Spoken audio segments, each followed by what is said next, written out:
The principal leaned back in his chair, arms crossed, completely certain of himself. On the other side of that desk sat a 12-year-old black boy, spine straight, jaw tight, eyes glassy, but refusing to let a single tear fall in front of the man who had just decided his guilt before asking a single question. The watch was right there on the desk, silver, rectangular, someone else's name engraved on the back, and Jordan Hayes had never touched it. "You are suspended," the principal said, with the calm of a man who has never once had to wonder whether the room was built for him. "And depending on what our investigation finds, we may be talking about expulsion." Jordan said nothing. Because what do you say when the verdict comes before the trial? What do you say when you are 12 years old, sitting in a school that costs more per semester than most people make in a year, and the only evidence against you is the word of a boy whose family's name is on the gymnasium wall? He turned the small leather bracelet on his wrist, the one with the gold dragon charm, and he waited. 42 minutes later, the front door of Westbrook Academy opened, and every single person in that reception area stopped breathing at exactly the same moment. He was tall. He was Korean. He wore a black bespoke suit that cost more than the principal's monthly salary. A dragon tattoo climbed the right side of his neck in black and red ink. And he walked across that floor like a man who has never once in his life needed anyone to move out of his way, because they always did. He stopped in front of the boy. "You okay?" "I didn't do anything, Dad." "I know." No pause, no let's hear both sides, just, "I know." And before you watch what happened next inside that office, before you see what a Korean mafia boss does when someone puts their hands on his son's future, comment down below where you are watching from and what time it is there. If stories of karma, love, and hidden truths move you, leave a like. Be sure to subscribe to the channel and help our channel. Because this story, it is just getting started. The fluorescent lights of Westbrook Academy hummed above Jordan Hayes like a verdict waiting to be read aloud. He sat on the hard wooden bench outside the principal's office with his spine perfectly straight, his mochila resting on his lap, and his fingers turning the small leather bracelet around and around his wrist, the one with the tiny gold dragon charm that his father had clasped there 3 birthdays ago, saying nothing. Which was how Quan Jung always said the most important things. The hallway smelled like floor wax and old ambition. Around him, the school moved the way it always moved. Lockers opening, sneakers squeaking, voices rising and falling in that particular frequency of 12 and 13-year-olds who have not yet learned to modulate what they feel. But something was different today. The students who passed the bench slowed down just slightly. They looked. They whispered behind palms and notebook covers, the way people look at a car accident or a fire. Not because they want to help, but because something primal in them needs to witness. Jordan did not look back at any of them. He had learned that, too. Inside the office, through the thick door with the frosted glass panel that read, "Richard Calloway, Principal," in gold adhesive letters, he could hear the low murmur of a conversation he was not invited to participate in. Tyler Morrison's voice, high, confident, unhurried. And then Mr. Calloway's voice layering over it, the tone of a man who had already made up his mind and was now simply gathering the paperwork to support the conclusion he had arrived at before the evidence. Jordan turned the bracelet once more. He thought about the morning. He had arrived at school at 7:43, same as always, through the east entrance, because the west entrance had a broken step that no one had fixed in 4 months, and he had learned to root himself around it. He had gone to his locker. He had taken out his history textbook and his notebook, the one with the dark blue cover and the corner bent from where he had dropped it on the bus 2 weeks ago. He had walked to class. He had sat in his seat. He had listened. He had not gone anywhere near Tyler Morrison's locker. He had not touched Tyler Morrison's mochila. He had not seen Tyler Morrison's silver rectangular watch, the one with Morrison engraved on the back in capital letters, until it appeared on Mr. Calloway's desk like evidence planted so neatly it almost looked rehearsed. The thing was, Jordan was not surprised. That was the part that sat heaviest in his chest, not the accusation itself, not the indignity of being walked out of class by Mr. Greer while 30 pairs of eyes burned into his back. Not even the particular way Mr. Calloway had folded his hands on the desk before beginning to speak, with the careful patience of someone performing fairness rather than practicing it. The heaviest part was that none of it surprised him. There had been other moments, smaller ones, the kind that do not make it into any report or official record because they happen in the space between what is said and what is meant. A question repeated to him that had already been asked to the class. A grade returned with a comment that seemed written for someone who needed more explaining. A group project where his name appeared last on the presentation slide, beneath 3 other names in a slightly smaller font. And when he mentioned it, someone said, "Oh, I didn't even notice," in a way that made it very clear they had. He had catalogued all of it, filed it somewhere deep, the way his father had taught him to file things that he could not yet use. "Guarda tudo," his father had said once in the kitchen, very late, when Jordan had come home with something on his face that Jason had recognized without needing to be told what happened. Process it. Decide with a cold head. Jordan pressed his thumb against the small gold dragon on his wrist. Outside the frosted glass door, Mr. Calloway's phone rang. Jordan heard him answer, heard him deliver the summary of the situation in his formal voice, the one that turned every sentence into a policy statement. Heard the brief silence that followed when whoever was on the other end of the line responded. And then he heard the call end. 42 minutes, he thought. That was how long it would take. He knew because he had once timed it. The drive from his father's office building to the school, on a Thursday afternoon, in moderate Los Angeles traffic. He straightened his blazer, adjusted the strap of his mochila, and waited. The 42 minutes passed the way long silences pass. Not quickly, not slowly, but with a weight that made every second feel like something being decided somewhere else. Jordan watched the second hand on the clock above the secretary's desk. Mrs. Patton had not looked at him directly since he had been brought to the bench. She shuffled papers. She typed things that did not require typing. She answered a phone call about a cafeteria delivery in a voice 3 notes higher than her normal voice, which meant she was uncomfortable, which meant she was aware of him sitting there, which meant the discomfort was specific. He turned the bracelet.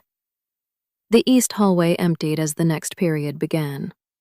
The squeaking sneakers disappeared. The whispers dissolved.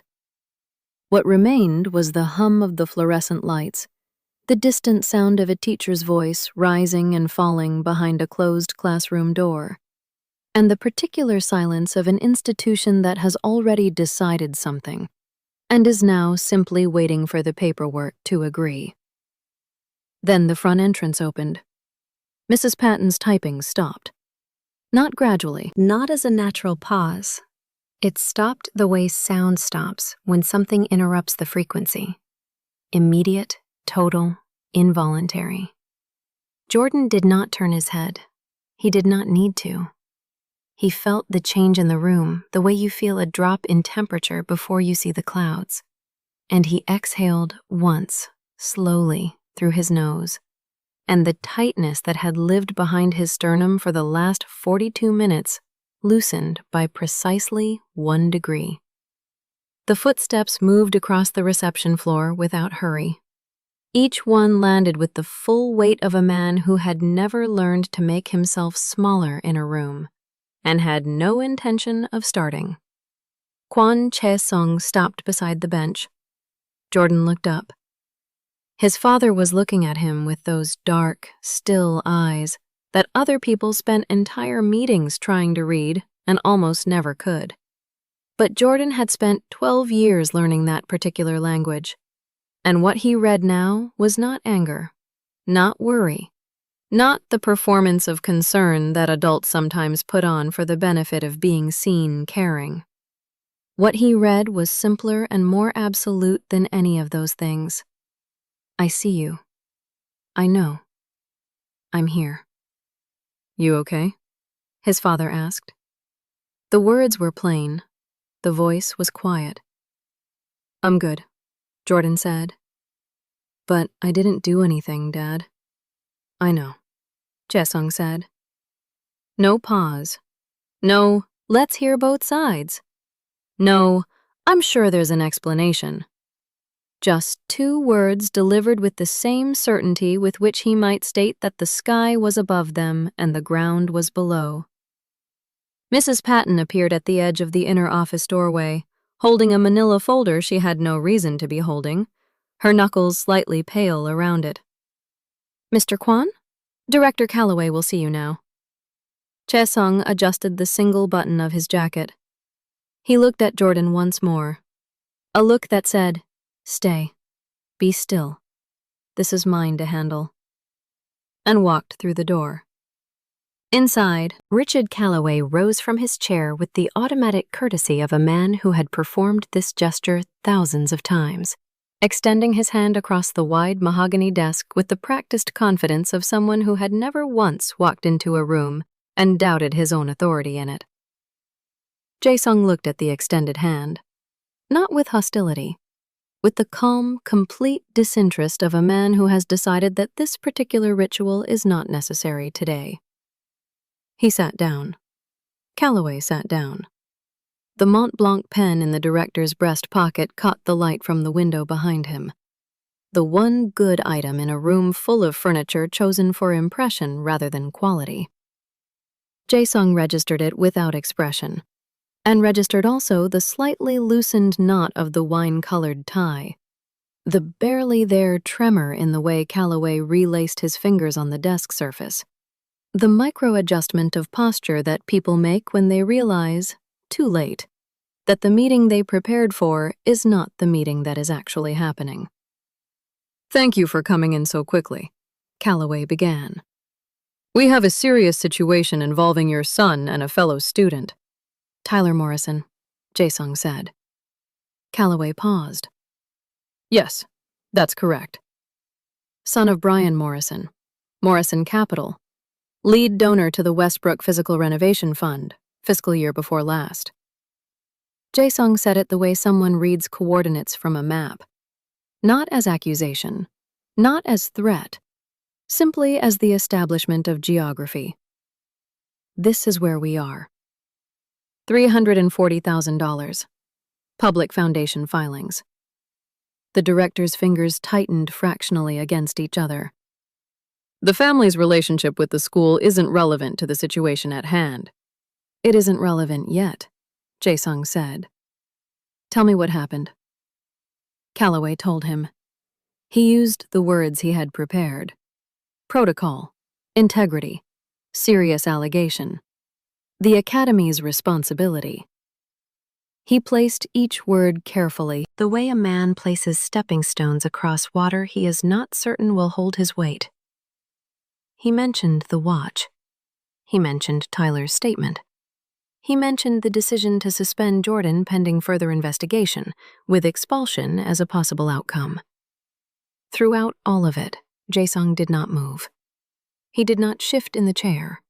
He did not uncross his arms or change his expression.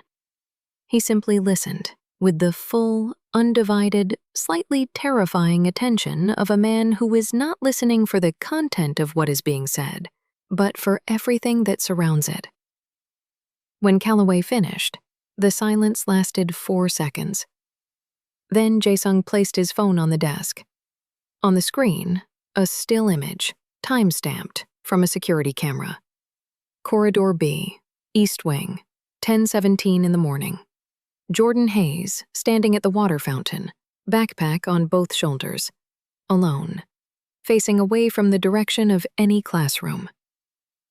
"This is the time Tyler Morrison identified," Jae-sung said. "This is where my son was." Calloway stared at the image. "That could be... Your building has 23 security cameras," Jae-sung said. "I know this because I asked the right person before I walked through your front door." He let that sit for exactly 1 second.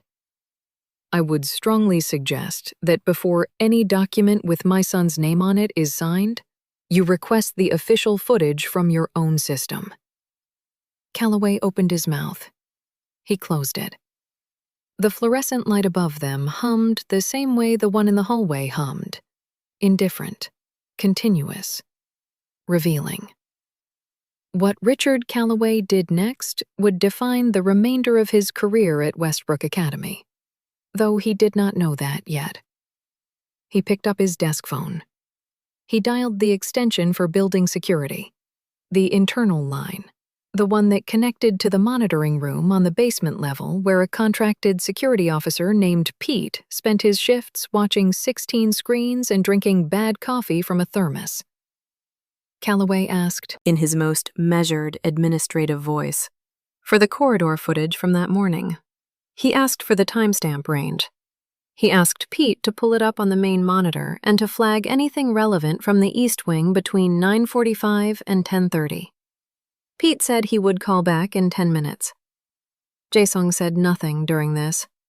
He sat in the chair with his hands resting on his knees and his eyes on the middle distance, the way a man sits when he is not waiting, but simply existing in a space until the space catches up to what he already knows. Calloway set the phone down and attempted to fill the silence. "I want you to understand that this school takes every allegation with equal seriousness, regardless of..." "Jordan has been a student here for 2 years," Jae-sung said, without looking at him. "In those 2 years, his grade point average has been 3.8. He has had no disciplinary incidents, no tardiness record, no complaints filed." A pause. "I review his file quarterly." Calloway blinked. "You review his file?" "Quarterly." Jae-sung looked at him now. "Is that unusual to you?" The director did not answer that. "There was another student," Jae-sung continued. "Isaiah Thompson, 10 years old. He was brought into this office 14 months ago with an allegation that was also not verified before action was taken. His family did not pursue the matter formally." Another pause, shorter this time. "I am not Isaiah's father, but I know his father, and I know what it cost him to decide not to pursue it." The room was very quiet. "How do you know about that case?" Calloway asked. His voice had lost the administrative texture entirely. What remained was something rawer and less rehearsed. "Because people talk to me," Jae-sung said simply, "when they feel they have no other options." The phone on the desk rang. Calloway answered it, listened. His face moved through several expressions in the space of 30 seconds. Confusion, then a particular blankness that was not calm, but was the thing the body does when it needs a moment before it can process what calm will eventually feel like on the other side of something terrible. He set the phone down with the care of a man setting down something fragile. "The corridor footage confirms Jordan's location," he said. "Yes," Jae-sung said. "He was at the water fountain at 10:17. "Yes. Which means he wasn't..." Calloway stopped, started again. "There's a discrepancy between the timestamp and Tyler's account." "There is more than a discrepancy," Jae-sung said. Pete also pulled the footage from the men's changing room adjacent to the gymnasium. I asked him to, before I came upstairs. He reached over and turned his phone face up on the desk again. A second image. The changing room. Tyler Morrison, alone, opening a side compartment of his own bag, placing a silver rectangular watch inside it, and then zipping the compartment closed with the brisk efficiency of someone completing a task. Tyler Morrison was not robbed this morning. Tyler Morrison hid his own watch. And then he told you who to call into this office. Calloway looked at the image for a long time. The Mont Blanc pen in his pocket had stopped catching the light.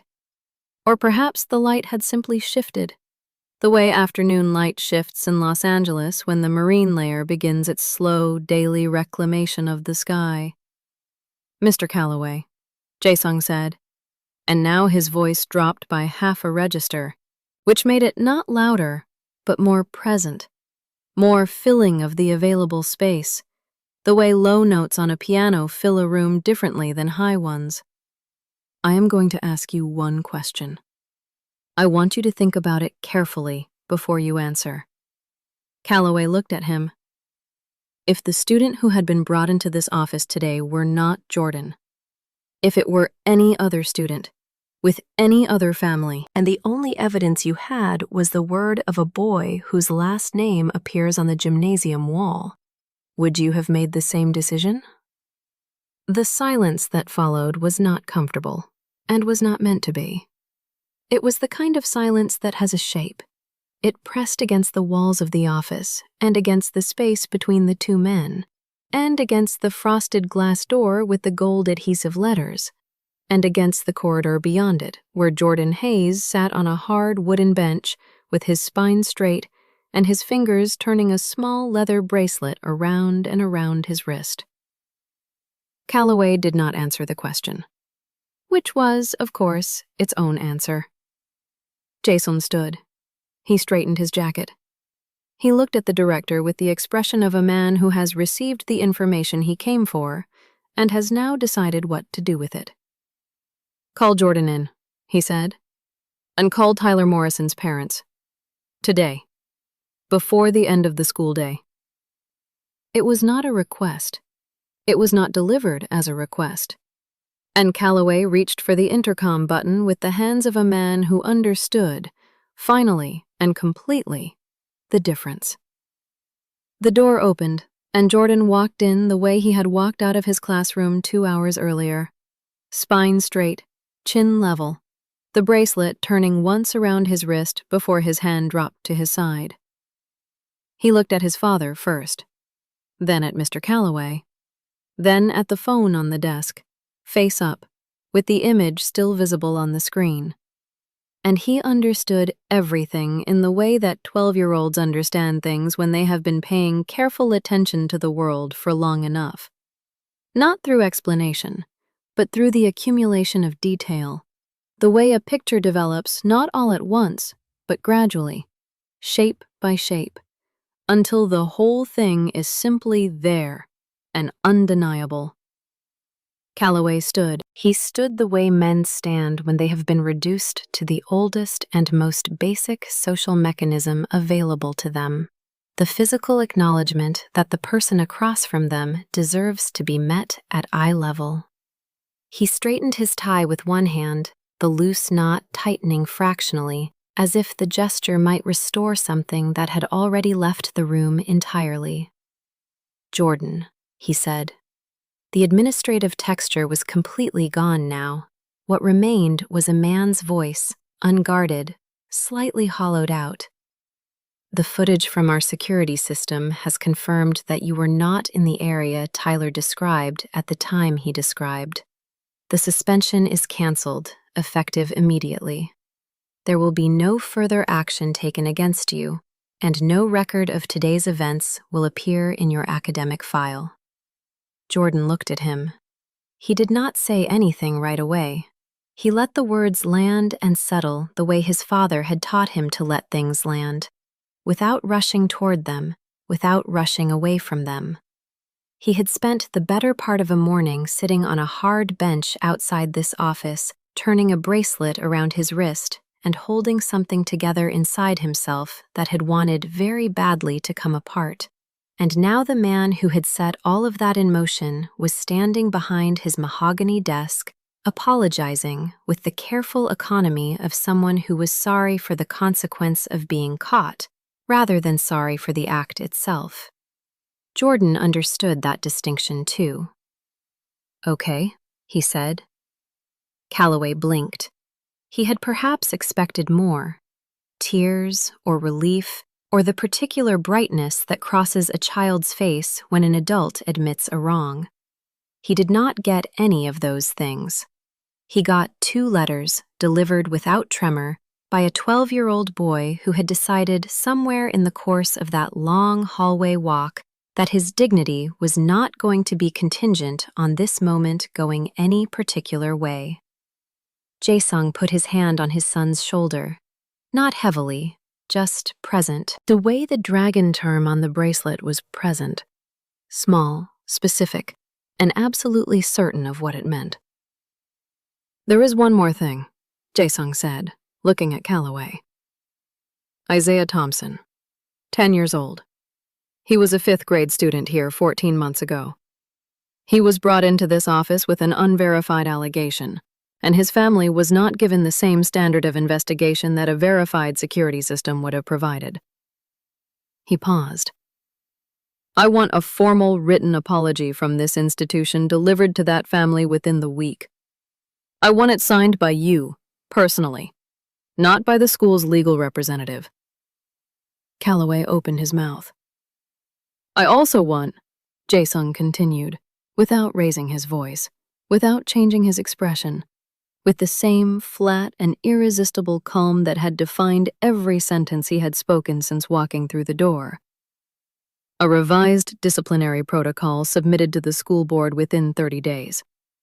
One that requires camera verification before any suspension or expulsion proceeding involving allegations of theft.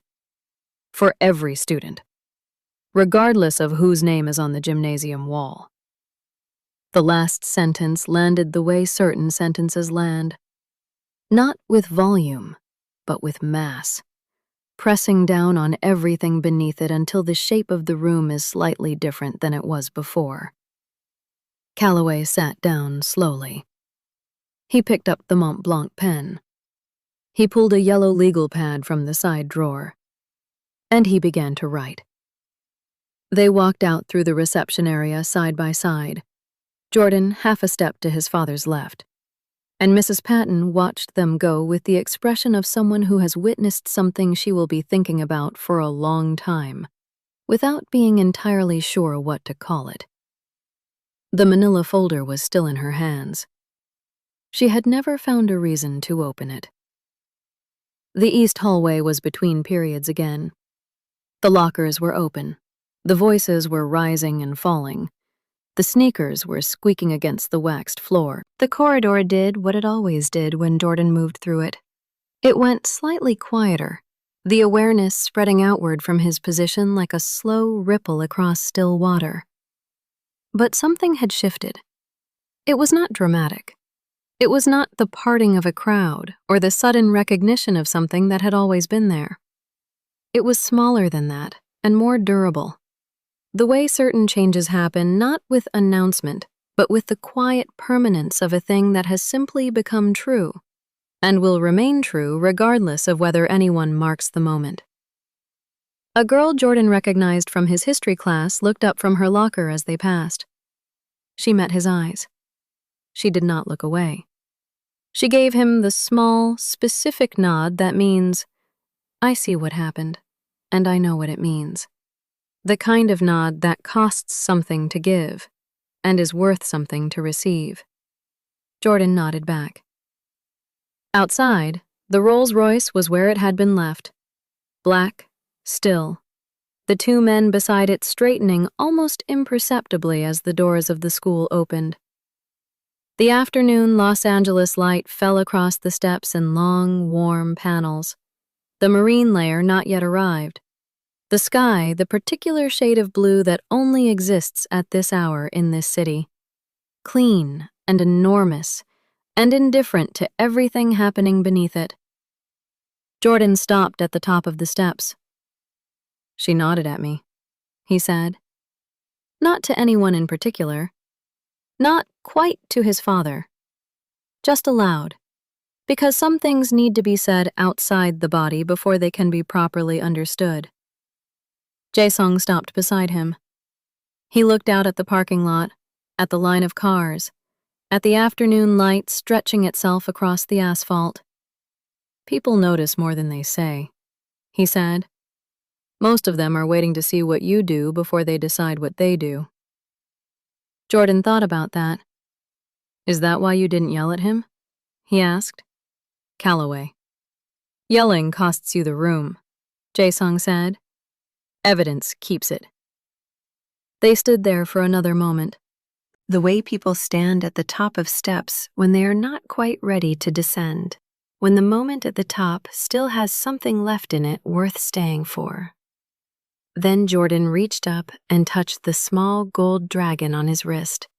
Once, briefly. He walked down the steps. His father walked beside him. 3 days later, a formal communication went out to every family in the Westbrook Academy system. A revised disciplinary protocol. Camera verification required. Signed by Richard Calloway. The language was institutional, carefully worded, stripped of anything that might read as admission. But the families who read it carefully, and some of them read it very carefully, understood what it meant, and what it had taken to produce it. The following week, a letter arrived at the Thompson family's home. Handwritten signature at the bottom. Westbrook Academy letterhead. Isaiah Thompson's mother read it twice at the kitchen table, and then set it down and did not pick it up again for several hours. Because some things need time before you can decide what you feel about receiving them. Tyler Morrison served a 2-week suspension. When he returned, the smartwatch was gone from his wrist. Whether this was a consequence or simply a choice, no one said. And Jordan Hayes went back to the third bench from the left in his history class, opened his dark blue notebook to a fresh page, and picked up his pen. The corridor still went slightly quieter when he moved through it, but he did not adjust his pace for it anymore. He did not adjust anything. He walked the way his father walked, not fast, not slow, not performing anything for anyone, with the full and unhurried weight of a person who has decided, in the permanent and unannounced way that real decisions get made, exactly who he is, and exactly what that is worth. Which, it turned out, was more than enough. Jordan walked out of that school the same boy who walked in. Same spine, same bracelet, same eyes. But something had shifted, quietly, permanently, the way real things shift. So let me ask you something before you go. How many Jordans never had someone walk through that door for them? How many times has a verdict been delivered before the evidence was even looked at, and no one said a word because the wrong name was on the wall? And what does it actually mean to protect someone? Not with noise, not with anger, but with truth, patience, and the willingness to stay in the room. Think about that. Jordan's father entered the room with conviction, calmly, and with absolute certainty about his son's worth. He didn't apply himself, not significant.